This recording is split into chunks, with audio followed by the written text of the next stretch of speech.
Mark 12. And he began to speak to them in parables.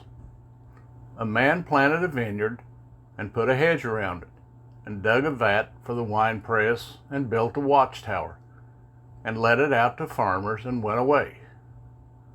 And at harvest time he sent a servant to the farmers to receive some of the fruit of the vineyard from the farmers.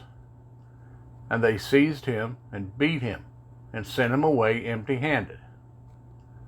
And again he sent them another servant, and throwing stones at him, they wounded him in the head, and sent him away, having insulted him. And again he sent another, and they killed him, and many others, beating some and killing some. He had one more son, his beloved. He sent him last of all, saying, They shall respect my son. But those farmers said among themselves, This is the heir. Come, let us kill him, and the inheritance shall be ours. So they took him and killed him, and threw him out of the vineyard. What then shall the owner of the vineyard do? He shall come and destroy the farmers, and give the vineyard to others. Have you not read this scripture? The stone which the builders rejected has become the chief cornerstone. This was from Jehovah, and it is marvelous in our eyes. And they were seeking to seize him, but feared the crowd, for they knew he had spoken the parable against them. And leaving him, they went away. And they sent to him some of the Pharisees and the Herodians to catch him in a word.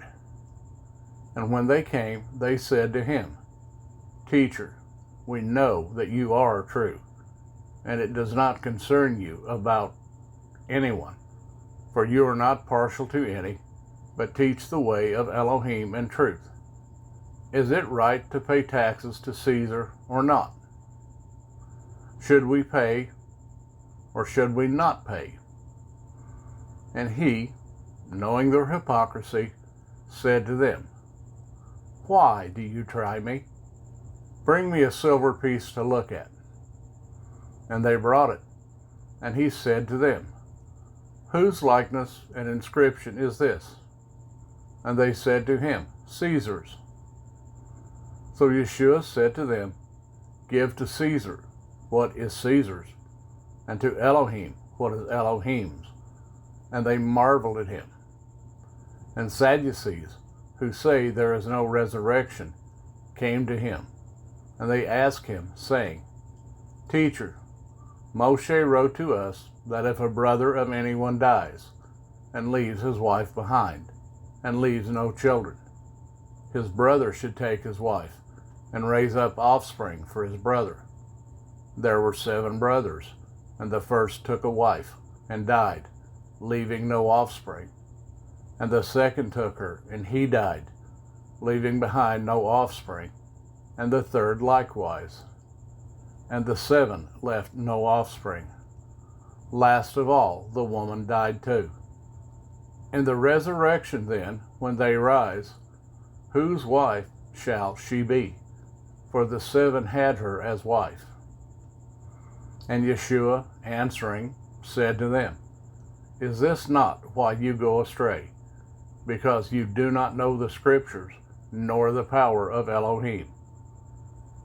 For when they rise from the dead, they neither marry nor are given in marriage, but are as messengers in the heavens.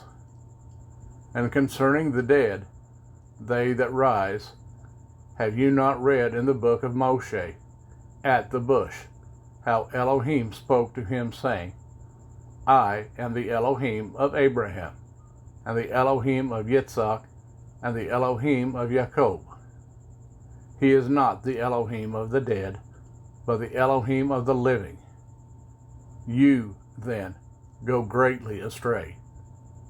And one of the scribes coming near, hearing them reasoning together, knowing that he had answered them well, asked him, Which is the first command of all? And Yeshua answered him, The first of all the commands is, Hear, O Yisrael, Yehovah our Elohim, Yehovah is one. And you shall love Yehovah your Elohim with all your heart, and with all your being, and with all your mind, and with all your strength. This is the first command. And the second, like it, is this: you shall love your neighbor as yourself. There is no other command greater than these. And the scribe said to him, Well said, teacher, you have spoken the truth. For there is one Elohim, and there is no other besides him.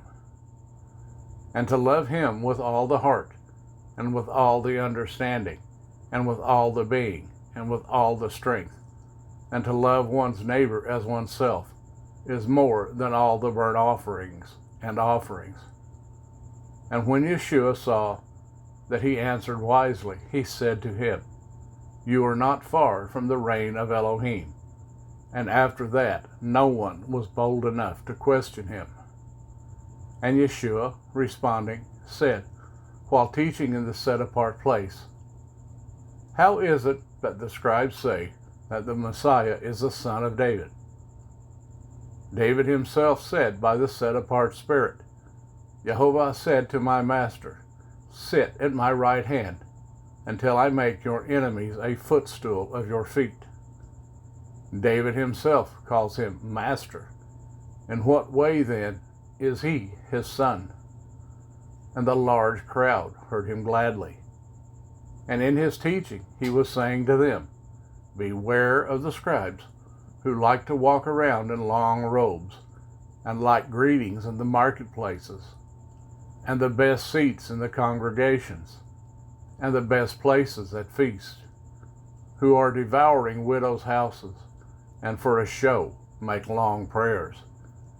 These shall receive greater judgment. And sitting opposite the treasury, he saw how the people put copper into the treasury, and many rich ones put in much. And a poor widow came and threw in 2 small copper coins, which amount to a cent. And calling near his taught ones, he said to them, Truly, I say to you, that this poor widow has put in more than all those putting into the treasury.